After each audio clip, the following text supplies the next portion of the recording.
पुराना वाला rotary phone कोने में धूल भरी मेज पर पड़ा था। उसकी काली पेंट उखड़ चुकी थी, जिसके नीचे से फीकी सी सुनहरी झलक दिखाई दे रही थी। एक अकेला बल्ब कमरे में लंबे लंबे साए बना रहा था, जिससे फोन और भी ज्यादा भयानक लग रहा था। साइलेंटी को सिर्फ दादाजी की घड़ी की टिक टिक तोड़ रही थी। हर टिक शांति पर हथौड़े की चोट की तरह थी। तभी फोन की घंटी बजी। आरती चौंक गई। उसकी धड़कन तेज हो गई। तेज घंटी ने सन्नाटे को चीर कर रख दिया। यह बहुत ही कर्कश और अनपेक्षित था। वो फोन को देखती रही। उसकी रीढ़ की हड्डी में सिहरन दौड़ गई। इतनी रात को कौन फोन करेगा? इसके ठीक एक रात पहले ही विलेज में भयानक मूसलाधार तूफान आया था। पेड़ों से हवा स्क्रीम रही थी। बारिश खिड़कियों पर पिट रही थी। आरती छोटे से कमरे में चहल स्टेपी कर रही थी। चिंता उसके अंदर ही अंदर उसे खाए जा रही थी। उसके पति विजय देर से आ रहे थे। वो काम के सिलसिले में पड़ोस के विलेज गए थे और शाम से पहले वापस आने का वादा करके गए थे। तूफान उमड़ता रहा। उसके दिल में चल रहे तूफान को और बढ़ाता हुआ। घंटे धीरे धीरे बीतते गए। हर घंटा युगों जैसा लग रहा था। जैसे ही वो सारी होपें छोड़ने वाली थी, फोन की घंटी बजी।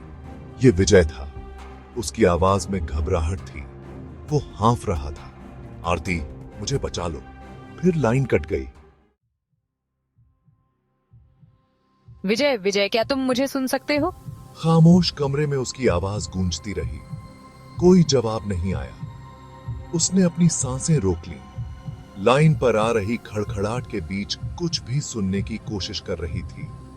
एक हल्की सी फुसफुसाहट मुश्किल से सुनाई दे रही थी, जिससे उसकी रीढ़ की हड्डी में सिहरन दौड़ गई। पुराना हाउस, बरगद के पेड़ के पास, प्लीज आ जाओ। लाइन फिर से कट गई। आरती को ठंडे पसीने से नहला गई। डर और एक मरियल सी उम्मीद के बीच जद्दोजहद चल रही थी। क्या विजय को चोट लगी थी? बिना कुछ सोचे समझे मैंने लालटेन उठाई और रात के अंधेरे में भागी।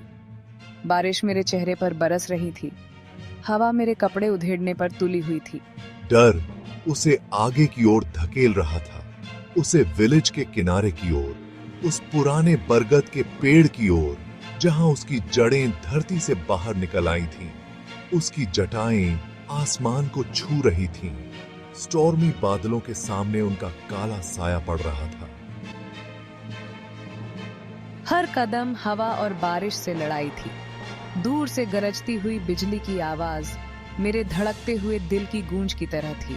आखिरकार उसने उसे देख ही लिया। वो जर्जर इमारत बारिश में मुश्किल से दिखाई दे रही थी। बरगद के पेड़ के पास वो वीरान हाउस।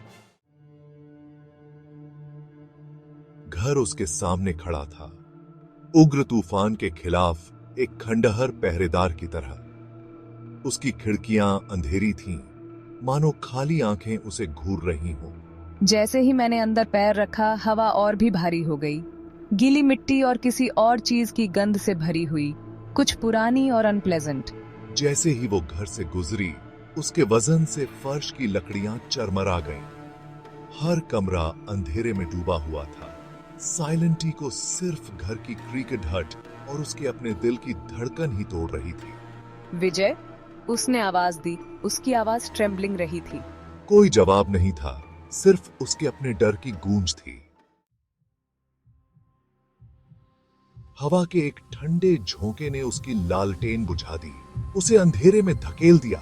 उसके अंदर दहशत दौड़ गई। मैं पीछे की ओर लड़खड़ा गई। मेरा हाथ किसी चीज को पकड़ने के लिए भटक रहा था, खुद को संभालने के लिए कुछ भी।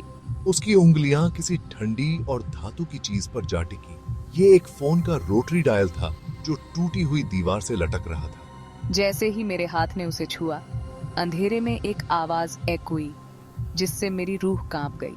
तुम्हें नहीं आना चाहिए था, आरती। आवाज फुसफुसाई, अब तुम यहीं रहोगी हमेशा के लिए।